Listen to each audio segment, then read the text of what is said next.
Hebron is a 3-time author, digital artist, host of the Rich Conversations podcast, and founder of the Quantum School. He was raised on a family farm in Raymond, Wisconsin, and lives in Chicago. He fuses both his rural and urban backgrounds to draw inspiration. After a near-death experience in 2018, he's been in pursuit of curiosity, leading to a life filled with infinite possibilities. Rich is an avid museum goer, dinosaur enthusiast, and Bucks fan. Please welcome Rich.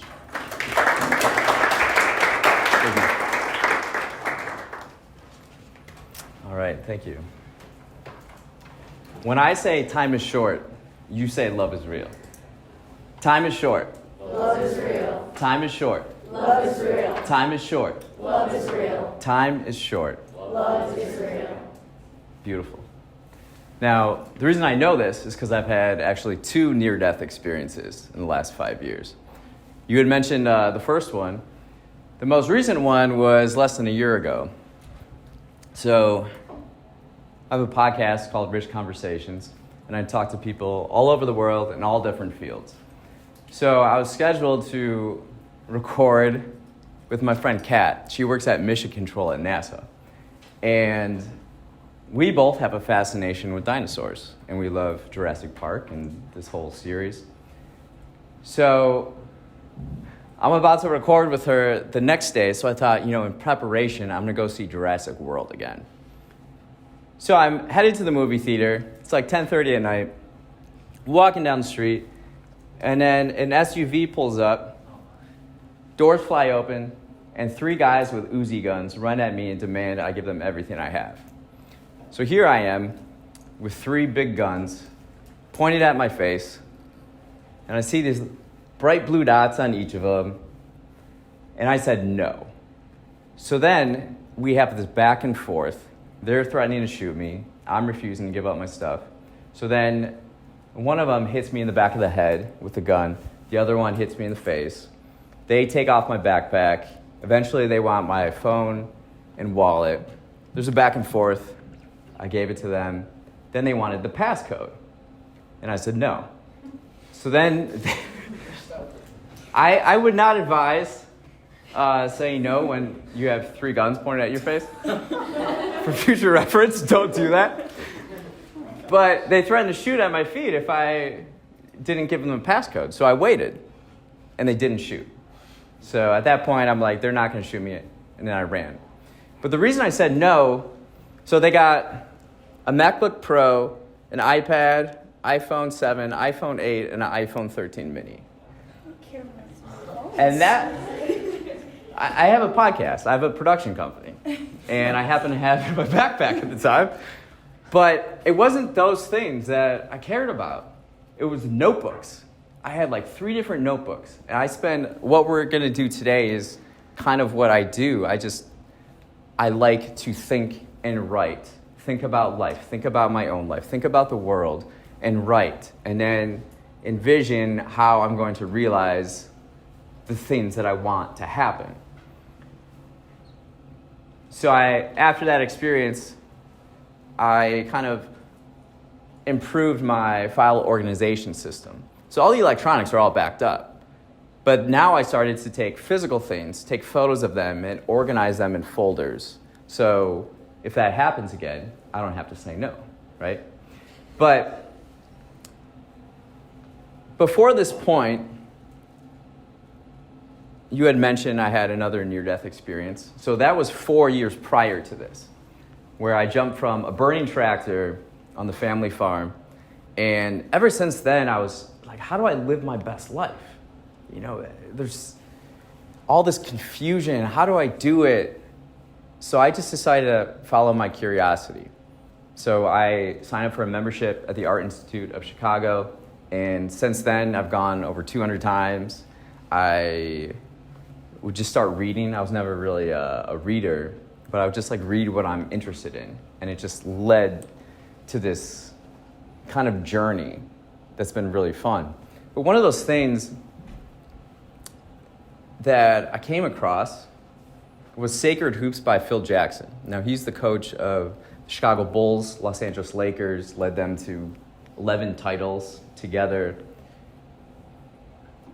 And this book outlined the philosophy that he used and instilled in the team to win all of that. And to me, it was like the results are clear. If Michael and Kobe could do this, like I'm gonna do it. So then I started doing it in my life. And what Phil's philosophy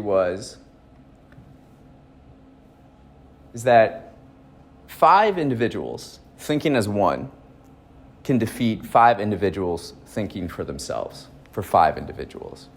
So what he would bring in to practice and introduce to the team is mindfulness and meditation. So he would have guys just sit in silence and breathe, and it clears out the mind. So a lot of times in basketball, as a reference, people are thinking about, the last shot they missed, or what's going on the court, or like how many points they're going to score, stats, and all these different things. What he would actually teach his team to do is just be aware, awareness. So, and this goes in life too. We have so many things in our mind, and then we have technology that just bombards us with information, overstimulation, all these different things that stimulate and trigger emotions and feelings inside of us. So what I practice is just clearing that out. So you can be as fully present as possible and aware of what's happening around you. So in basketball, the teams, all they have to do is just react to what is happening. You don't even need to run plays. Now in life, people often want to impose their self on other people to show, this goes back to the ego, right? So Phil would want to reduce the ego and understand that we all are on the same team, we have the same ultimate goal, and it's a journey to get there. We all have roles, some are big, some are small, but each is important, and every person needs to feel empowered in that what they are doing serves the purpose and fulfills this higher kind of calling. So sometimes during games, before this in practice, he would have people visualize their safe place. So just close your eyes and go to a place in your life or childhood that just brings you calmness and peace. So instead of going over plays, you call a timeout and just have these grown men playing sports just go to their safe place. And then they come out a lot focused and energized, right? So I've applied that to my own life and have done it every single day for 4 years prior to this gunman encounter. So when the gunman encounter happened, my life individually had been pretty great and had been what I've kind of envisioned and live a life that I've designed, but there's kind of this suffering because perhaps I'm not sharing enough with others with this. And this event is more of a reflection on society rather than anything else. It's not anger at the individuals who did it. It's just ignorance and environment. We're all products of our environment. So how do we create kind of a better society, a better world? So I started the Quantum School, and I'm kind of releasing it now. You can go to quantumschool.io. I'll talk more about it. But we're going to do a lot of the same things today that I want to teach in this organization. And it's creating, say we're all boats on the water, right? What we want to do in our communities is raise the tide so that all boats rise. We want everybody to experience a better world where they're able to be fulfilled and live their dreams. But we're also all interconnected, and everything we do individually affects others, right? The world does not center around us individually. We have to think about how we interact with everybody, how that's going to impact other people. So what we're going to do today is kind of start off with that and kind of give you some exercises for you to do individually and lead you more in this direction of awareness and understanding yourself so you can better impact your community and raise the tide, all right? So something we're going to do is close our eyes and take deep breaths. Just breathe. And I'm going to set a timer for 2 minutes.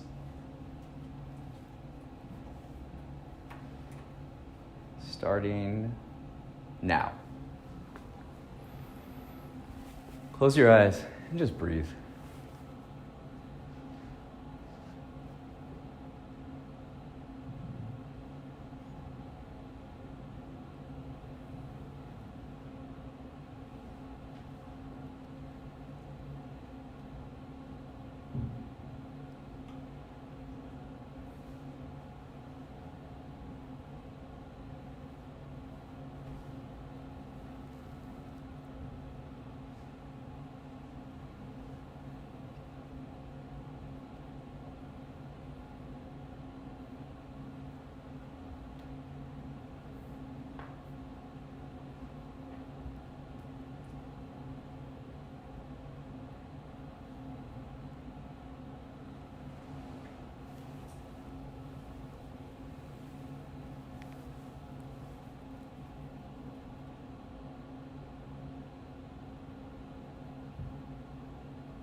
How do you guys feel? Tired. Relaxed. Tired, relaxed, sleepy, calm. Was that easy or was that hard? First 15 seconds is like minutes. Cakewalk. Okay. Do you guys do this often? Do you guys ever do this? Some do? Okay, some do. Nice. That's pretty nice, isn't it? Isn't that interesting how something so simple, something so basic to being a human being, just breathing, just sitting in silence, is so calming, so nourishing in a way? Do you guys think most people do this? No. Something so basic to human existence, and yet we don't. Because I would guess, too, that most in society are constantly overstimulated, distracted, bombarded with information and that evoke or provoke all these different feelings and sensations. But it wasn't always like this, right? You didn't always have access to every single song ever recorded on your phone that you could play at any moment of time, wherever you are in the world, right? The world was pretty silent. And it's almost like we have to go out of our way to get back to that basic thing as humans that we do. Today, we're going to do kind of to piggyback off of that exercise, we're just going to think about our lives and answer questions. Something, again, very simple. So the first question I have is really my favorite. What are you curious about? So I want you to write down, what are you curious about?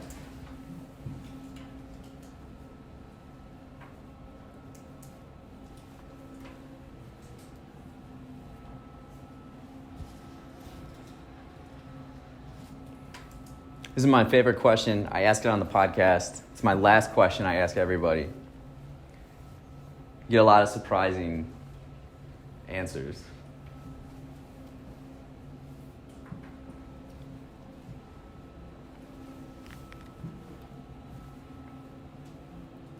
What's that podcast called again? Right now. Rich Conversations. I'll write it up here.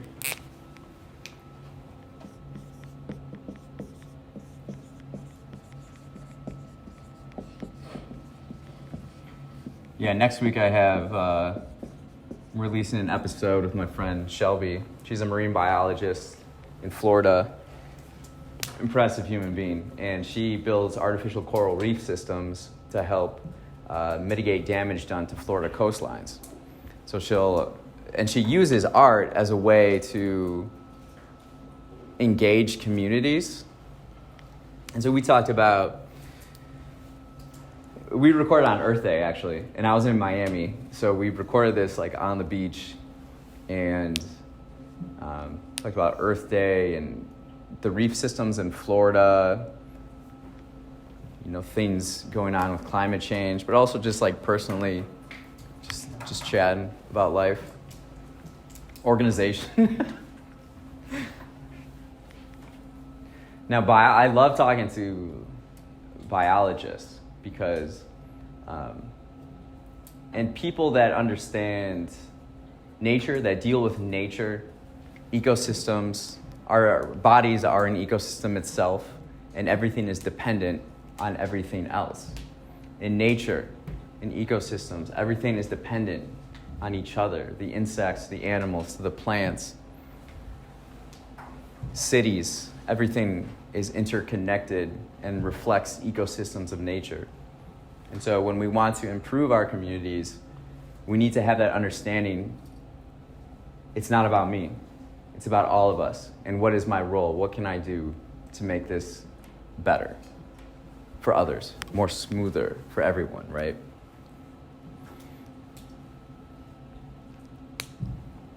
Yeah, we're releasing a video, an episode 2 with my friend.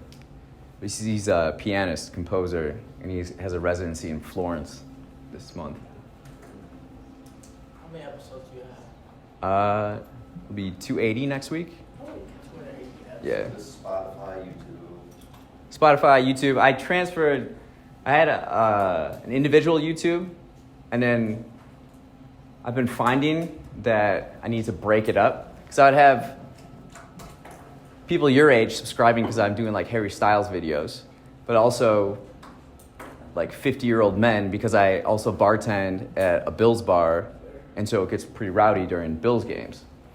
So I have all these different demographics. I need to split it up. So I created a new one for the podcast and the clips from the podcast. Where are you again now? I live in Chicago right now. But I like to be mobile, you know, like in March, I hung out in Mexico City for a week. And I was in Miami for a week. In April, next month, I'll be in New York for a week. What was your first job? Define job. Well, like, I don't know, like that, like you were getting paid not by your parents, maybe. Well, I guess I don't know. What was the first thing that you did for a source of income? I was an Uber driver. I was an Uber driver from 2014 to 2017. This was the pioneer days of Uber driving. I haven't mentioned, but after college, I voluntarily lived homeless in Chicago to better understand the subject and who it affects. And I've written 3 books. I'll pass these around. So one is a memoir. So I did it for 4 months to just gain this better understanding of the subject, who it affects, what is it like, what goes through someone's mind. And so that book is about 2 months in particular in a shelter, and my friends and their lives and the stories, things that we went through together. the biggest thing I learned from living homeless is that you don't need much. You can have a backpack of belongings and have friends or people you love, and you're fine. You can be happy. That's it. That's all you need. But constantly, we're bombarded to buy things, to feel like we need other things that we actually don't. But I've lived since that, especially, and just growing up too, on a farm, like, I only need what I need. So my dream has been, since like 2012, to live a life where I only need my mind and a computer. That's it. Or a phone, or whatever. So everything I've done has been more entrepreneurial, creative, and trying, failing, figuring that out. I've never worked corporate. I saw that wasn't for me, and I'm gonna go this way. Because my life, I want to live a life that brings me fulfillment, and I'm going to design it. And I'm very fortunate. We're all fortunate. We live in a time that we have technology to do that. This phone right here has more technology than what NASA had to get us to the moon in 1969. So I have 5 of them, and I have a production company. One of my phones is actually in California right now, because my friends they played a sold-out tour on the West Coast, and I was like, hey, take this and then record your shows. So I've been like editing their shows. And it's just amazing what you can do with your mind and the technology we have. But all of this goes back to what we were doing. For the last 4 or 5 years, every single day, I do this. I have a process, I have a philosophy I live by, and I see results. So that motivates me to keep doing it and doing what I want to do. It's what, the more time you spend thinking about your own life, what you actually want, and then taking actions and steps towards those, like, that's how you do it. And most people don't do these things. Instead of confronting things that are going on in life and working through them, they lean towards distractions or things that are easy. This stuff is pretty hard, and to do it every single day, it takes a lot of discipline. But you can get results if you do it like that. Let's get back to a moment with the writing. And I want you to think about the question, what am I grateful for? Take some time, write about what you're grateful for. If ever you're feeling down or the world isn't fair to you or treating you right or no one understands you, just go back to gratitude. You know, think about what you have and not what you don't have. I go back to this one a lot. I'm really grateful for indoor plumbing. Love it. But it's pretty new. It's like less than 150 years old. That's pretty remarkable. There's so many things to be grateful for, infinite. You know, just kind of center yourself that way. And so part of this organization I started called the Quantum School, I want to kind of do what we're doing here. Make it more collective and help people take these steps that I know are hard to do individually and do them together. So I do have a sign up here at the end with just name and email, and then I'll give you a self-reflection guide in a PDF form you can work on your own. There are different questions than what we're doing today. 50 audio files of meditations that I do every single day. So it's like 50 days, and I just repeat it again. Just go back and back and back. 10 minutes. It's what I've done the last 4 or 5 years, and then also kind of like a questionnaire. And I can share those with you guys. The future is about collaboration. And so we need to figure out in all of our separate communities how we work together, right? How do we better understand and interact in the world together, understanding we're all a part of it. And we all have different skill sets and personalities that we can help each other, right? Because again, time is short. Love is real.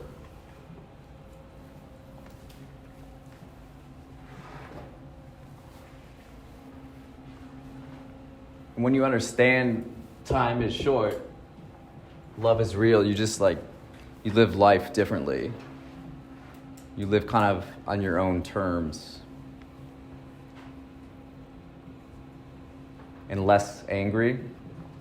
There's really no need to be angry because most of it is just problem solving. Anybody know what a quantum computer is? How would you describe it? Well, it's kind of hard to describe, but it's uses, quantum physics of the, quantum superposition to, basically just have multiple different states at once of the particles to store information. So after doing these things for 4 years, there was a moment where I was crossing the street and I had this epiphany that I was just a different version of myself. By the time I got to the other side of the street, I was like, what just happened? And it kind of felt like this moment of teleportation. But I didn't know how to explain it or comprehend it. So I started getting physicists on my podcast and just asking them and then studying physics on my own. And it led me to quantum theory. And quantum theory to me means that anything is possible, but not equally likely. And that's exciting to me because we can apply that in life too, where anything we imagine we can create, we can realize it. It doesn't mean it's likely to happen, but we can do things to make them more likely, to increase the probability. And the way I view now, our minds are much like computers, information processors. We're always sensing things and kind of going through steps to understand what they are and then to organize them. So by doing these things, reflecting, thinking about life, taking what is the right action. My friend in Munich, so I would talk to physicists around the world, Istanbul, Munich, Manila, Paris, and my friend in Munich said, a regular computer can solve a complex math problem in 300 years. A quantum computer can solve it in 5 minutes. And this technology we can apply to anything across the board to solve problems. That's what the 21st century is. It's just solving problems. But individually, when your mind, after all this training and continuing it to train, your mind can kind of operate on a quantum level. That's why I called it the quantum school. All life is, problems come up all the time. All you gotta do is just solve them. That's what you do. So instead of getting so emotional and attaching all these other meanings, just solve problems. So we'll go back to the reflections. What are 3 skills you have?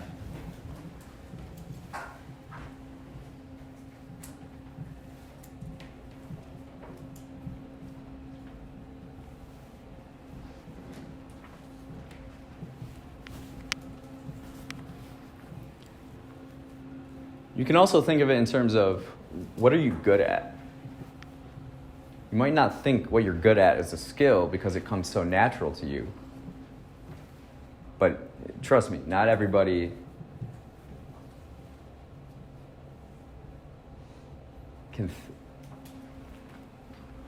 not everybody can do things that you can do.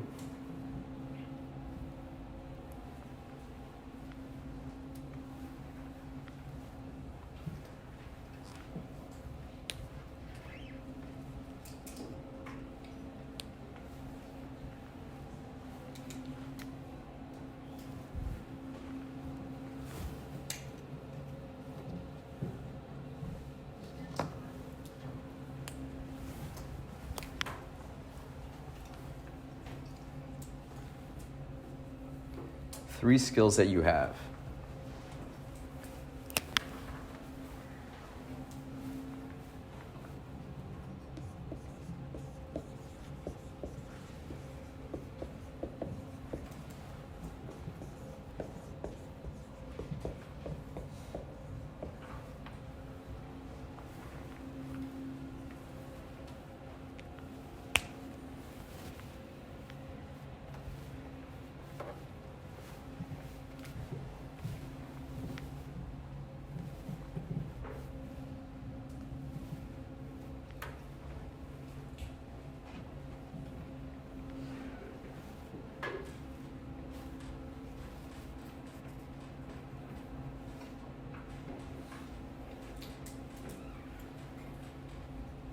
Something I think a lot about, I'm obsessed with, is the information revolution. This is a curiosity of mine. It's one of the most pivotal things in human history since the printing press. And what that is, in the 20th century, humans, we were able to take information and measure them and implement it with machines, and machines can then calculate information and all that jazz. And it's led to this proliferation of technology and information to the point where, as we live today, we know how it is with what our phones can do and social media and the world, right? And technology. The key is us figuring that out in the 21st century. How do we move forward with it? Because there's a lot of fear, especially among older generations. Our role as young generations in America is to update the institutions to reflect this, to reflect the technology in a way. Transition analog to digital and create a greater world using these technologies.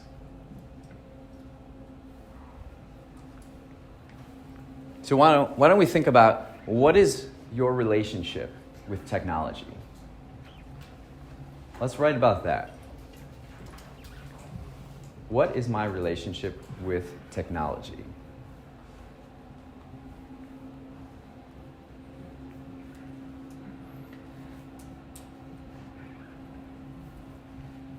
The stuff we're doing right now is not sexy. You sit in silence and you breathe. You sit down and you write about your life. You think about the world.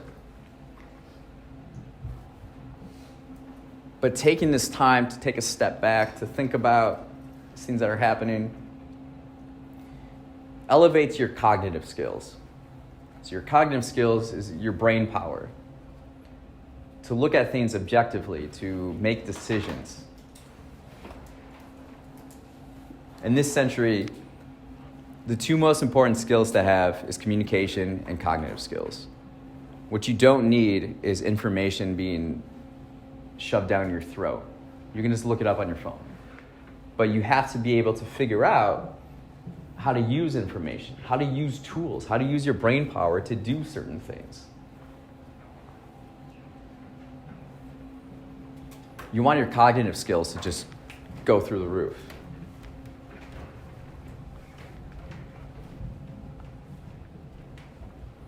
So how do you use technology?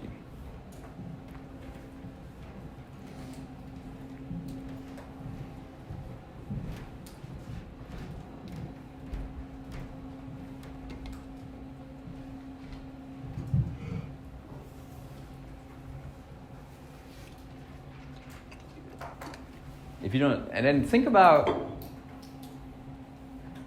how you want to use technology. What's your strategy? Because there are billion-dollar algorithms coming for your attention. If you don't have like some sort of plan or strategy, good luck beating those billion-dollar algorithms. You got to take charge of your own life in a way.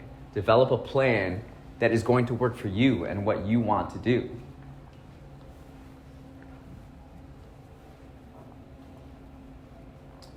Make it easy on yourself, right? Like something I do on my phone. I'm on iPhone. Who's on iOS? Okay, decent amount. I don't know specifically with Android how it's set up, but for me, I just have one page, and I basically put all my social media away in one folder, except Instagram. I use Instagram a lot. But I just have like one page, and then I like have a rule that I don't scroll. So on social media, I don't scroll. I basically just use it to send messages and post. That's about it. That's how I use it most of the time. Because you can get sucked in every now and then. But that's being human, right? Again, we're up against billion-dollar algorithms that understand human biology and psychology and can hack it. It's an interesting world we live in. All right, next question. Let's go. What makes you feel alive?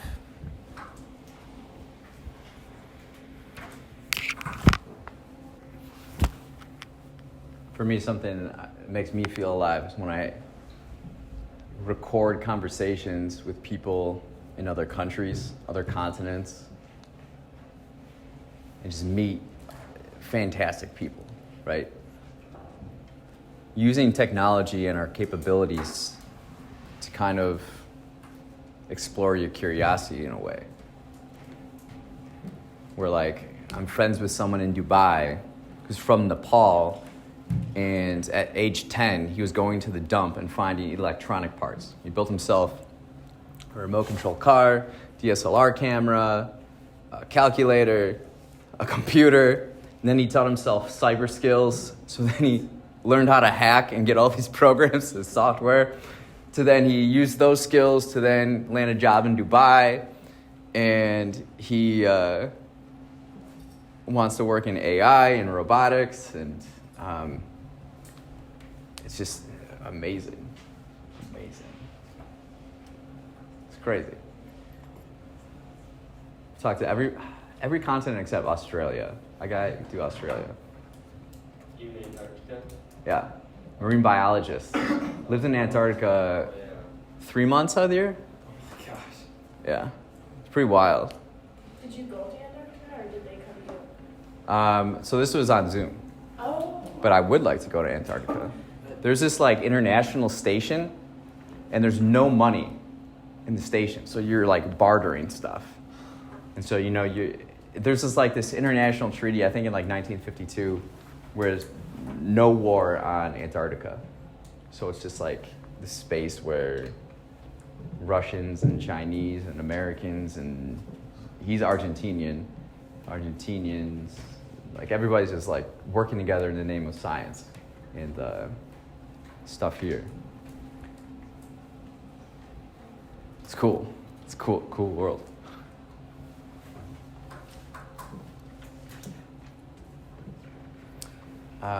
Another question, what's something you're looking forward to in the next 6 weeks? The way my mind kind of works is I like to have something that I'm looking forward to, kind of like a finish line that I can sprint towards. Full throttle and then idle. I found in myself that I'm not too ambitious or productive in the sense of my goals if I don't kind of have something to work towards in a way. Something where I know there's a break here.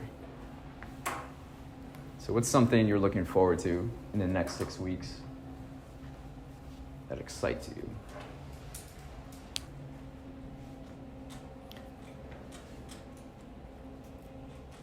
How much time do you spend on yourself? Do you give yourself?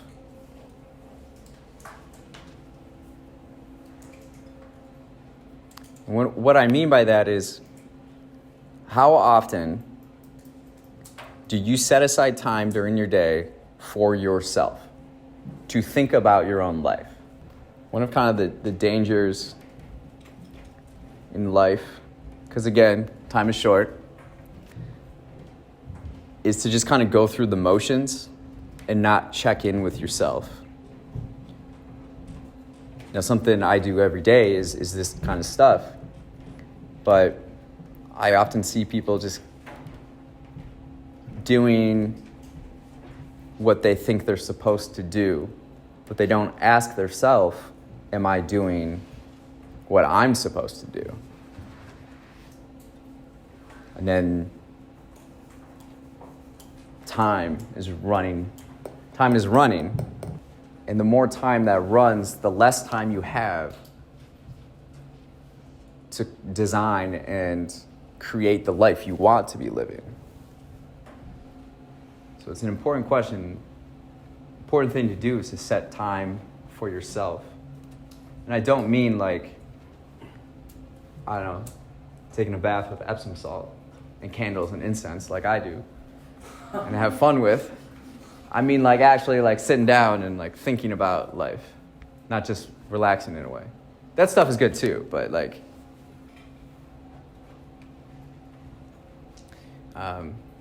a really good friend of mine helped me better understand the concept of speed versus velocity.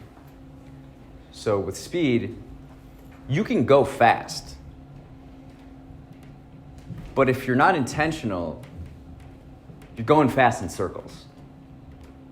And you're going to burn yourself out, wear yourself out, and you're done, right? We want to think more about living with velocity. And so that's speed in a direction. So what we want to do is take the time, take a step back, think about who we are, where we want to go, what we want to do, the type of life and impact we want to have, and then shoot that way with speed, right? He's heavily involved in like startup communities in technology, and he sees a lot of like founders, they just want to go fast, break things, disrupt, right? But then they hit a point and they're kind of done. You know, they're just going fast in circles. Velocity. Let's think about what's a moment that made you proud of yourself?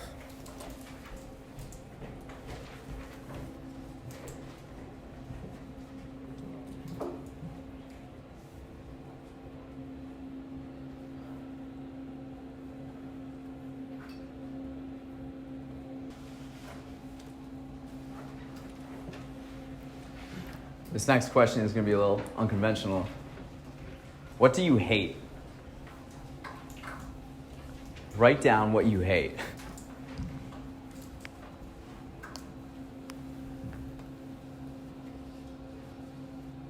And then ask yourself why.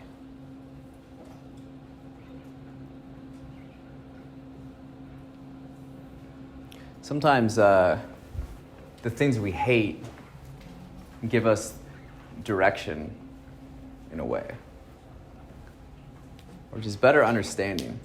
We shouldn't hate anything necessarily, but there are things in life that really kind of bother us, or maybe we attach ourselves to them, these ideas.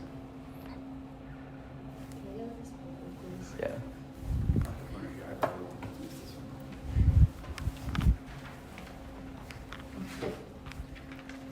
Something I've hated, among things, is social media. But I've realized that marketing can help me. And it's only my ideas and perceptions of this thing that are holding me back. So oftentimes we can identify what is bothering me right now? Okay, it's right here in front of me. Now why? Why do I feel this way? What is it? What in my mind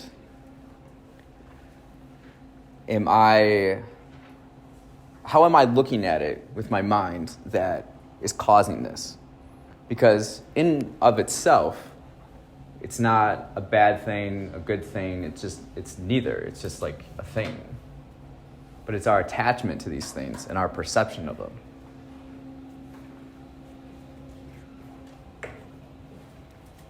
Another one of the things I've hated recently, I've had to identify as French culture.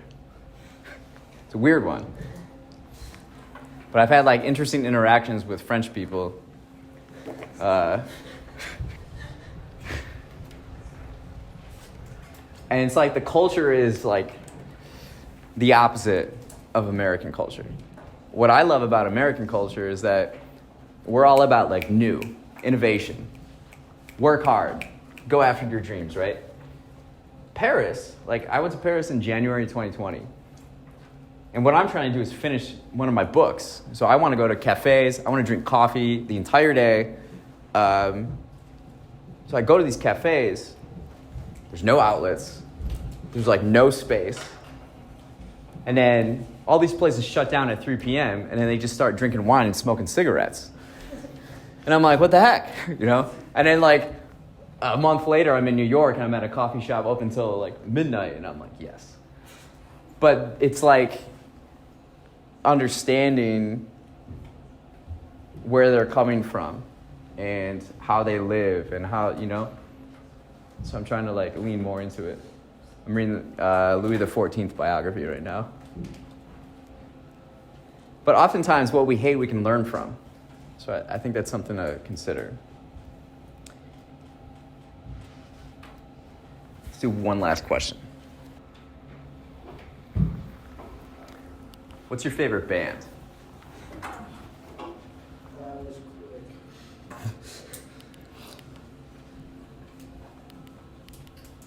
You can tell a lot about a person and yourself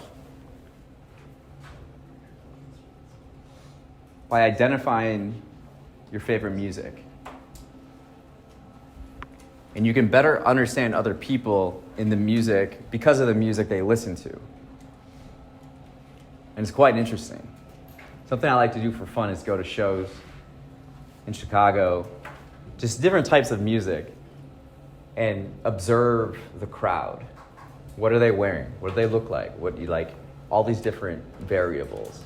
Because it says something. Music is so intertwined with the human experience that we often kind of identify with the performers and the sounds. So I think that's interesting. So we'll wrap up here. And